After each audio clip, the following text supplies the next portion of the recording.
Vemos que hoy es un día de fiesta especial, en la cristiandad en particular. Por ejemplo, celebramos la Navidad, y cuando celebramos la Navidad, pues hacemos mucho festejo, ¿verdad? Los adornos y todo. Pero hoy es un día también de fiesta, porque si en aquella celebración que es la Navidad, celebramos el nacimiento del Mesías, hoy celebramos la resurrección. Hoy celebramos el cumplimiento que Cristo dio a la justicia divina, que al morir primero en la cruz del Calvario, cumplió con todos los requerimientos de la ley. Todo lo que se debía de pagar, se pagó. Es una fiesta tan especial hoy que cada domingo la celebramos. Recordamos, debemos de decir que cada domingo es día de recordar la resurrección. Algunos van a decir, bueno, es que todos los días el cristiano debe de celebrar todos los días la resurrección, y diremos que es cierto. Realmente la vida cristiana debe de ser una vida de todos los días, no es nada más una vida de los domingos. Como cristianos debemos de vivir una vida constante que agrade a Dios. Pero digo que cada domingo lo celebramos porque es la razón por la que se cambió el día, ¿verdad? El pueblo judío celebraba regularmente el Shabbat, el sábado, el día que está instituido en los 10 mandamientos. Pero a partir de la resurrección, el pueblo cristiano comenzó a reunirse los domingos, y es la razón por la que a nuestro primer día de la semana se le dio ese nombre, domingo, que quiere decir Dominus Dei, o el día del Señor. Entonces, nosotros como cristianos, al leer la palabra y al ver qué fue la práctica de los primeros cristianos durante los primeros siglos, nos damos cuenta que todos los cristianos empezaron a reunirse de una forma especial los domingos. Y pues hoy estamos celebrando doblemente, ¿verdad? Como un domingo, pero como un domingo muy especial en que recordamos la resurrección. En estas últimas semanas, en estos últimos domingos, valga la redundancia, hemos estado estudiando el Evangelio de Marcos. Hay 4 evangelios: el Evangelio de Mateo, Marcos, Lucas y Juan. 3 de ellos en especial se les conoce como evangelios sinópticos porque nos dan un panorama especial, cada uno de ellos, de lo que fue el ministerio del Señor Jesús. Y hemos estado estudiando que es el evangelio más cortito de los 4 evangelios, pero hemos dicho también que es el evangelio más antiguo, y que fue escrito por un joven que al principio, en el tiempo del ministerio del Señor Jesús, era un muchacho, pero que creció dentro de la iglesia y vio surgir a la iglesia en una forma muy cercana, muy particular, y recibió esta encomienda de escribir este evangelio de Marcos. También hemos dicho que Marcos tiene como propósito presentarnos a Jesús como el gran siervo. ¿Por qué el gran siervo? Porque en una sociedad que estaba siendo gobernada por el pueblo romano, que estaba siendo oprimida y que estaba siendo subyugada por los romanos, donde el que sobresalía era el que sometía a los demás, vemos que Marcos nos presenta a Jesús, el Señor, el dueño de todo, en vez de oprimiendo y subyugando a los demás, sirviendo. Y entonces nos presenta al Señor Jesús como el gran siervo. El dueño de todo el universo viene no a someternos, sino viene a servirnos. También Marcos busca dar respuesta a la pregunta ¿quién es Jesús? Y a lo largo de estos 16 capítulos está contestando esta pregunta: ¿quién es Jesús? ¿Quién es Jesús? Nos dice que Jesús, en el primer versículo de Marcos, si ustedes abren su Biblia y leen el primer versículo, nos dice que Jesús es el Hijo de Dios. Y vimos cómo se usa en la Biblia varios títulos, varios nombres, varias formas en que se le asigna o que se le designan al Señor Jesús como ese Hijo de Dios, Hijo de hombre, Cristo, el Mesías, el ungido, que todos estos títulos tienen que ver con que el Señor Jesús es Dios mismo, que venía a cumplir un plan especial. En esta última semana y en estos últimos días hemos estado hablando de la importancia que le dieron estos evangelistas, y en especial Marcos también, a el ministerio del Señor Jesús a la última semana. ¿Por qué le dieron o le pusieron tanto énfasis a lo que hizo el Señor Jesús la última semana? Porque en esa última semana el Señor Jesús cumplió los requisitos de la justicia divina al venir a morir por nosotros en la cruz del Calvario. Y así dio cumplimiento real al plan perfecto de Dios para la redención. Algunos van a preguntar, y bueno, ¿qué es eso de la justicia divina? O sea, ¿qué es eso de que el Señor Jesús vino a cumplir con la justicia divina? Bueno, tenemos que decir que lo vamos a tratar de explicar en una forma muy breve. Tenemos que decir que Dios es amor, y a veces tenemos todos ese concepto muy fijo, muy marcado: Dios nos ama y todos somos hijos de Dios. Bueno, sí, la Biblia nos enseña que Dios nos ama, pero no nos enseña que todos somos hijos de Dios. Nos enseña que, por el contrario, Dios es un Dios justo, y a los que creen que pues simplemente Dios es amor y que Dios nos va a soportar siempre así como somos, tenemos que decir que no es así. Lo que la Biblia nos enseña es que todos realmente hemos ofendido a Dios, y lo ofendemos una y otra vez, de una y de otra manera. La Biblia dice literalmente: no hay justo ni aún uno. Así que si algunos pensamos que yo soy un buen hijo, yo soy un buen padre, yo soy un buen esposo, y no creemos que seamos personas malas, tenemos que reconocer que sí hemos ofendido a Dios. Aunque pensemos: yo no soy un delincuente, yo no soy un violador o un sicario o uno de esos que están haciendo delincuencia organizada. Realmente todos hemos ofendido a Dios y merecemos el castigo de Dios. Pero lo que aprendemos y lo que estamos celebrando el día de hoy es que la Escritura nos enseña en los Evangelios que el Señor Jesús vino a cumplir el plan perfecto de Dios para darnos salvación.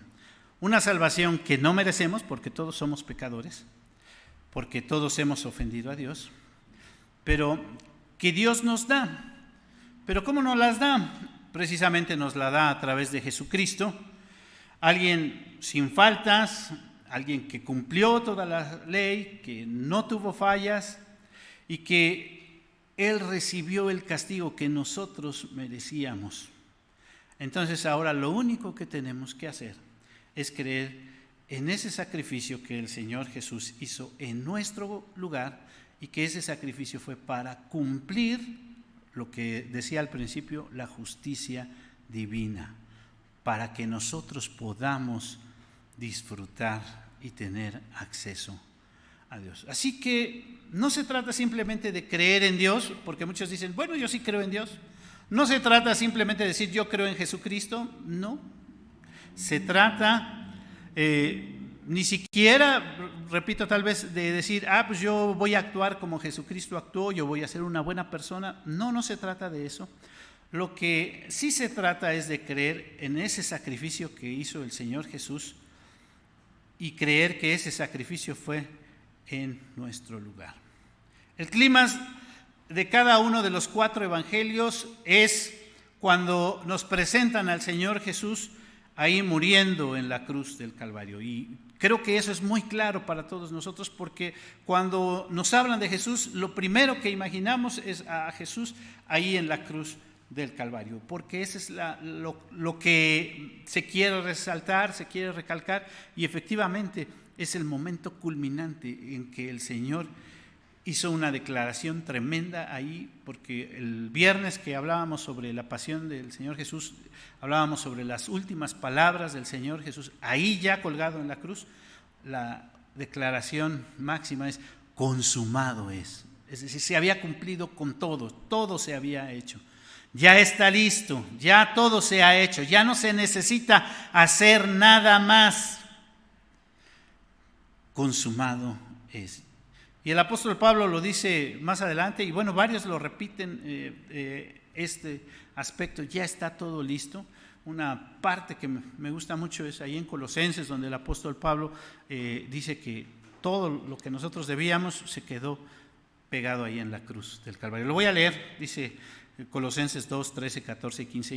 Y a vosotros, estando muertos en pecados y en incircuncisión de vuestra carne, os dio vida juntamente con él, perdonándoos todos los pecados, anulando el acta de los decretos que había en contra de nosotros, que nos era contraria, quitándola de en medio y clavándola en la cruz, y despojando a los principales y a las potestades, los exhibió públicamente, triunfando sobre ellos en la cruz del Calvario. Todo estaba hecho. Pero como hemos estado estudiando Marcos y acabamos de leer Marcos y viendo la última parte de Marcos, lo que se dio en la mañana fue: el Señor resucitó. Sí, ya resucitó. Todo está hecho.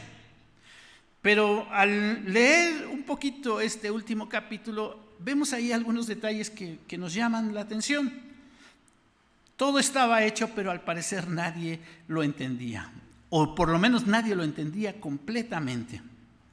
El Señor les había estado enseñando a sus discípulos, eso lo estuvimos viendo, que tenía que ir a Jerusalén, que tenía que morir y que iba a resucitar.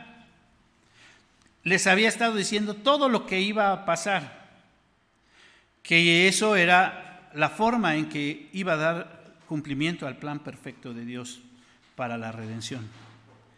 Pero lo que nos presenta las Escrituras es que no todos lo habían comprendido, no todos estaban pues sabiendo: ya el Señor Jesús murió y sus discípulos, dice, las ovejas fueron dispersadas porque el pastor fue crucificado, y los discípulos estaban inquietos, dice ahí la palabra tristes, estaban apesadumbrados. No se sabía bien, parece que las mujeres eran las que llevaban la iniciativa, por eso veíamos eso en la mañana. Pero lo que Marcos nos narra es que los discípulos estaban fuera de sí, no entendían, no les había caído completamente el 20. Entonces, resumiendo lo que hemos hablado todo de Marcos, nos narra el ministerio del Señor Jesús, nos presenta quién es Jesús, que viene a dar cumplimiento al plan redentor.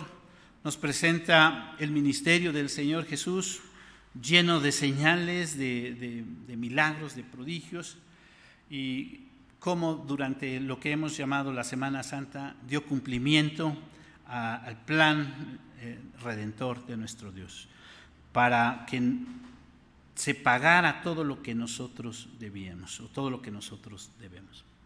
Así que Él lo pagó en nuestro lugar. Y entonces esto que vemos en el último capítulo, podríamos decir, es la culminación, lo que le dio lectura a nuestro hermano Noé y que leímos todos. Espero que hayan puesto atención. Pues sí, efectivamente, decía hace un momento, fueron las mujeres las primeras en ser las testigos, y algo sorprendente, salieron y le dieron aviso a los discípulos, y dice que no lo creyeron. Y dice que se le apareció a otros dos que iban en el camino, y podemos leer allá en Lucas que eran los que iban en camino a Emaús. Ellos regresaron y les dijeron que el Señor se les había aparecido y no lo creyeron. Entonces el mismo Señor se aparece a sus discípulos y los regaña, ¿verdad? Les reprenden en cuanto a su incredulidad. Lo que hemos visto en todos los evangelios, en el libro de los Hechos y en las cartas, es que el Señor Jesús, después de que resucitó, estuvo aquí en la tierra 40 días. Así lo dice, si ustedes leen Éxodo capítulo 1, versículo 3, dice que estuvo 40 días. Esos 40 días fueron cruciales, porque esos 40 días estuvo enseñando diferentes diferentes cosas, a diferentes personas. Varios fueron testigos. Y dice allá en el libro de Corintios, en la primera carta a los Corintios, en el capítulo 15, los primeros versículos, los primeros 6 versículos, todo el capítulo 15 habla acerca de la resurrección, pero en los primeros 6 versículos dice que se les apareció a más de 500 personas. Entonces, fue un hecho muy, y diría muy sonado. Todo mundo lo había visto. Y algo muy importante, no crean que me voy a alargar mucho, algo muy importante es que es un hecho muy difícil de creer. ¿A quién llegan y le dicen, oye, esta persona que acaba de fallecer, que la viste morir y que la sepultaron, ya resucitó? Yo creo que si a cualquiera de nosotros nos llegaran con esa noticia, pues como que, no sé qué pensaríamos, es algo muy difícil de creer. Y Marcos, repito, y todos los evangelistas nos dicen eso, es difícil de creer, no es fácil de asimilar. Los discípulos que estuvieron con él, que habían oído al Señor Jesús y que a ellos les había dicho que iba a pasar, no lo creían. ¿Por qué? Porque a primera vista no es fácil de creer.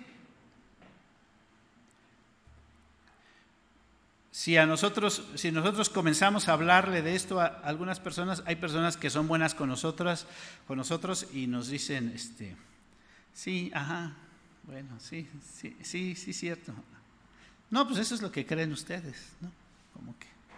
Como dicen los muchachos, nos dan el avión, ¿no? Sí, que resucitó. Ajá, bueno, no, sí. Pues bueno, cada quien tiene sus dogmas, cada quien tiene su forma de pensar. Y a lo mejor hasta nos puede decir, pues yo creo como que tú estás medio desvariando. ¿Cómo está eso de que resucitó? Y hay varias personas a través de la historia que han pensado de esta manera, que se han dado a la tarea de investigar y al final han terminado convencidos. Es verdad, cuando hoy se habla de la verdad, algunos van a decir que no hay una verdad absoluta. Lo que nosotros decimos como cristianos es que el Señor Jesús dijo, yo soy el camino y la verdad y la vida. Y nadie viene al Padre si no es por mí. Y cuando hablamos de la verdad, se piensa que cada quien tiene su propia verdad. En el derecho hay algo que le llaman la verdad histórica. En el derecho hay algo que le llaman la verdad y se trata de saber cuando algo realmente sucedió. ¿Cómo saber que algo sí pasó? ¿Cómo saber que algo fue verídico? Realmente, si nos damos cuenta de hablar de lo que pasó, es algo difícil de comprobar. Por ejemplo, generalmente, si nos pidieran que comprobáramos dónde estuvimos ayer, qué hicimos ayer, o qué hicimos hace rato, qué desayunaron hace rato a lo mejor, ¿cómo lo comprobaríamos? ¿Cómo comprobaríamos que realmente hicimos eso? Que lo que estamos diciendo es verdad. Y entonces, comprobar eso que hicimos se convierte en un reto realmente difícil, porque nos vamos a dar cuenta que no es tan fácil hablar de, aunque nosotros digamos, pero yo sé que yo lo hice y yo lo viví y yo esto, y cómo es que puedo comprobar que efectivamente pasó. Ahora, si hablamos sobre un evento cierto de dominio general o de cierto dominio general para las personas, algunas noticias que a lo mejor han escuchado en la semana, van a oír lo que dice el periódico y van a ver lo que dice el programa de televisión, y van a oír lo que les dicen, bueno, en las redes sociales, o lo que les dice un amiguito. ¿Y cómo comprobar cuál es el verdadero? Lo cierto es que hay reglas para obtener lo que dicen en el derecho, una verdad histórica. Tal vez evidencias, testigos, relación de ese evento con otros eventos y seguramente muchas reglas más para saber y para conocer que un evento realmente ocurrió. Lo cierto es que más de uno han tratado de evidenciar que la resurrección fue un hecho falso y han terminado convencidos de que fue un hecho verdadero. Y un caso que lo he mencionado varias veces es el caso de Josh McDowell. Y Josh McDowell, porque él vive todavía y es una persona que él puede decir en su adolescencia, cuando estaba estudiando la prepa, él odiaba a los cristianos y dijo que cuando él creciera iba a convencer y a demostrar que todo eso era falso. Y efectivamente cuando entró ya a la universidad y todo, comenzó a investigar y a sacar conclusiones y terminó convencido de que la resurrección es un hecho verídico. Con toda la investigación que él tuvo, es más fácil demostrar muchas cosas que damos por sentado que sí sucedieron, demostrar que son falsas, a ese evento que es la resurrección, que mucha gente cree que no fue, que no sucedió, demostrar que es falso. No lo pudo hacer y terminó escribiendo un librito que se llama Evidencia que exigen un veredicto, donde él habla de todas esas evidencias que encontró acerca de la resurrección. Repito, hay más personajes que terminaron con eso y no es el punto en este momento, porque creo que todos estamos convencidos acerca de la resurrección, que el Señor ha consumado ese plan como nos lo narra el Evangelio. Jesús se presentó, les reprochó a sus discípulos su incredulidad y les dijo que cómo era posible que Él les había enseñado que eso iba a pasar y ellos no lo creyeran. Y Él mismo les había dicho que iba a suceder y no lo creían. Y independientemente de las evidencias que nosotros podríamos pensar, una de las evidencias más grandes que muchos han encontrado es que los testigos, ¿no? Yo ahorita mencioné de 500 testigos, pero pensar en los 12 líderes, los 12 apóstoles, bueno, sabemos que Judas murió, ¿verdad? Pero sabemos que fue sustituido por Matías, así nos los narra el primer capítulo del libro de los Hechos, pero que esos 12 líderes hubieran estado dispuestos no solo a ser testigos y bajo la más alta presión que fueron expuestos para que negaran que ese evento había sido realidad, todos ellos fueron martirizados. Los 12 apóstoles murieron en una forma tremenda. Y algunos dicen, ¿cómo es posible que se hayan puesto de acuerdo y que ninguno de ellos haya estado dispuesto a negarlo o a decir, pues bueno, sí, es que queríamos decirle eso a las personas o enseñarle eso a las personas? Dice, eso es una de las evidencias más grandes que hay sobre que la resurrección fue un hecho verídico. Si vemos en nuestro capítulo, y ya estoy terminando, estoy concluyendo, las mujeres lo hicieron saber a los discípulos le hicieron saber a los otros discípulos y no lo creyeron, y los discípulos no lo creían. Y entonces, ¿en qué termina todo esto? ¿En qué termina todo esto? Bueno, en la cruz se cumplió todo y eso nos permite tener acceso directo ahora a Dios. En la resurrección se manifiesta la victoria y ahora podemos tener de parte de Dios mismo la evidencia de que todo eso se cumplió. Y entonces Dios les da una encomienda a sus discípulos, que fue lo que leímos. Ahora les toca a ustedes ser testigos. De eso, de lo que no les van a creer, porque suena así medio fantasioso para muchos, ahora nos toca a nosotros ser los testigos. Eso fue lo que les encomendó a sus discípulos. Pero les dijo que no iban a ir solos, que Él iba a ir con ellos, que Él iba a estar con ellos. El último versículo de nuestro libro dice: y ellos saliendo predicaron. ¿Cuál podríamos decir que es la conclusión o el mensaje? Ellos saliendo predicaron. ¿Qué predicaron? Las buenas noticias. Las buenas noticias. ¿Cuáles son las buenas noticias? Que si nosotros nos merecíamos el infierno, en Cristo Jesús podemos tener acceso a Dios. ¿Cuáles son las buenas noticias? Que el Señor Jesús cumplió por nosotros y que ahora lo único que tenemos que hacer es creer en Él. Salieron predicando en todas partes, ayudándoles el Señor, confirmando la palabra con señales que le seguían. Amén. Así concluye. ¿Cuál es la invitación en esta hora? Y con esto concluimos. ¿Cuál es la invitación? Probablemente tú has escuchado acerca de Dios, has escuchado acerca de Jesús y has escuchado acerca de que hay que ser religioso, creer en Dios.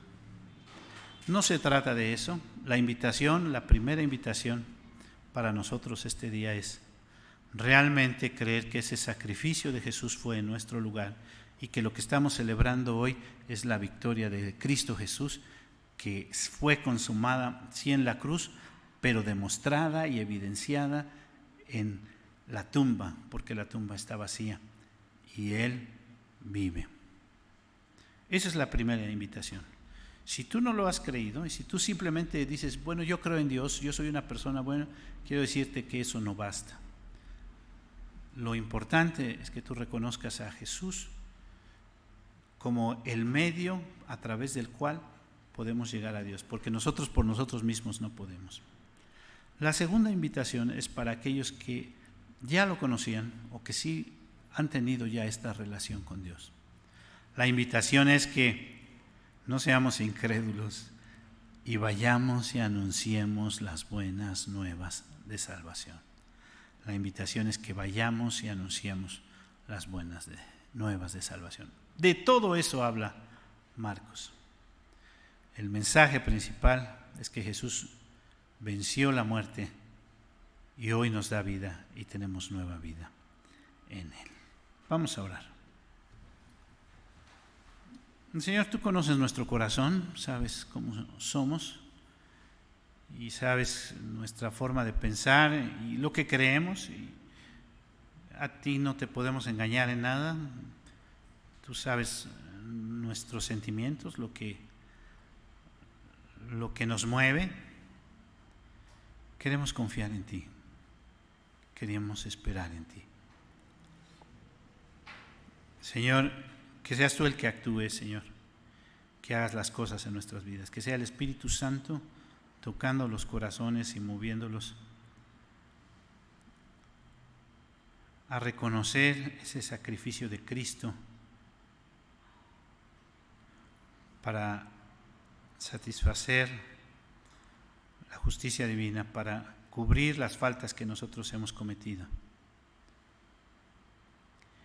Señor, toca los corazones. Y Señor, queremos también suplicarte que si como hijos tuyos no hemos anunciado este mensaje de salvación, no se inquietes cada momento a honrarte, a servirte, a exaltarte, Padre Celestial, porque tú eres bueno y porque tu misericordia es para siempre. Pues te lo pedimos, te lo rogamos en el precioso nombre de Cristo Jesús. Amén.